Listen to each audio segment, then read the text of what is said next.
Hi, my name's Alistair Ben and you're watching Expressive Photography. Thanks for joining us and watching another one of these critique videos by myself and my good mate Adam Gibbs.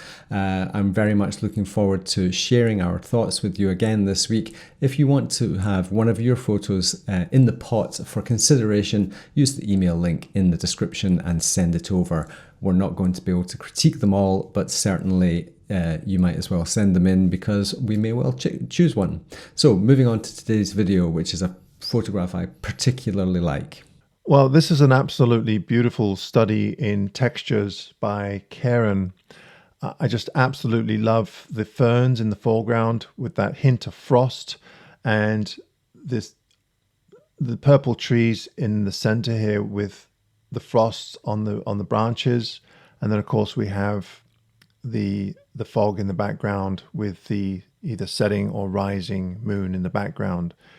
It really does have some wonderful textures in here, and it almost feels like one of those mornings, especially in the northern hemisphere here, where you go out either in the prairies or out in the hills, and you're in that morning cold frosty air. It's just wonderful. Now the only thing that I find missing in this image is somewhat of a center of interest. We have these beautiful textures in the foreground and this wonderful moon and the fog and everything in the background, but there isn't a lot going on in the midground. I almost feel like I'm hoping to see something there standing on the grass here, either a figure or something with a little bit more interest. There's lots of details and there's some wonderful colors and textures in there, but I just feel that it would just be just a little bit of an improvement if we just had something to rest our eye on rather than just all these textures. There's enough in this photograph here that you could actually zoom in on a lot of these textures on their own and they'd make individual photographs on their own. But as a whole, there's just that one element missing. And I hope that Karen explored this scene even more than they have here, because I think there's an awful lot of potential here. Just haven't quite gotten there. Like this, as another example, this tree here, it kind of blends in with the hillside there, but that looks like it might be a possibility or something that just stands out a little bit from the surrounding landscape. But other than that, I really enjoyed this photograph, and it's a pleasure to really look at and explore. Now, this is an image that I chose that just really spoke to me the minute I saw it. And that's a compliment, really, in that there's something about it that's just so appealing. And it's a very interesting photograph because it's not obvious. I would call this a photographer's photograph. It's something that to see something like this, I think, takes a great deal of vision. I don't think it's particularly obvious. And I love the way it's been processed because there are definite layers here. We have a foreground, we have a middle ground, we have the sky, and obviously the moon rising, I'm going to guess, in the back there. Could be setting, of course. So I think the texture here, there's a transition of texture, and I think that is such an important thing. We also have a transition of color.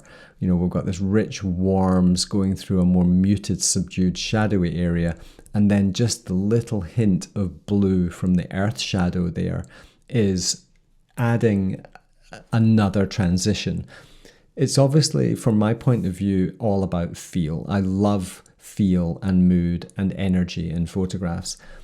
Putting the moon just very much in the center of the frame might be considered an unusual decision, but for me, it doesn't matter. It's not like a critical decision. It is a very powerful part of the frame. These are the brightest pixels in the scene, and if I turn on the J key, you can see there's a tiny little bit of clipping in there.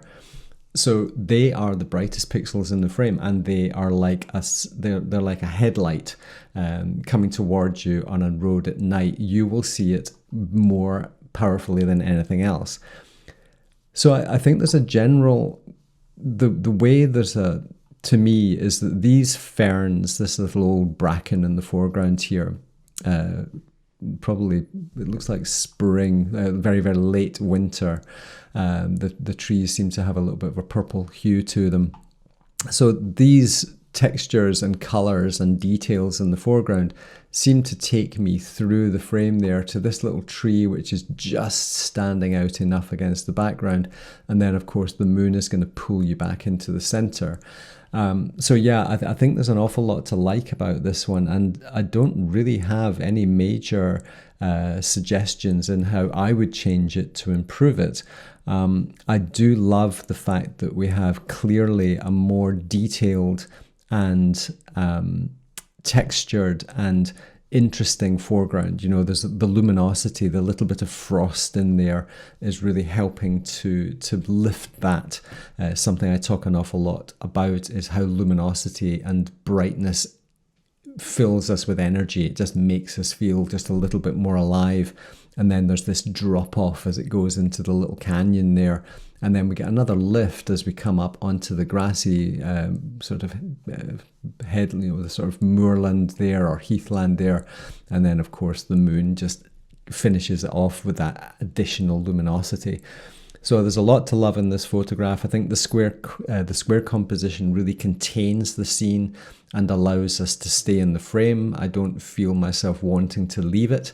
And that is a great skill because it feels very complete, and the content sits in the frame very, very nicely. So I think this is a really powerful image, and they've done really well to make it feel so well contained.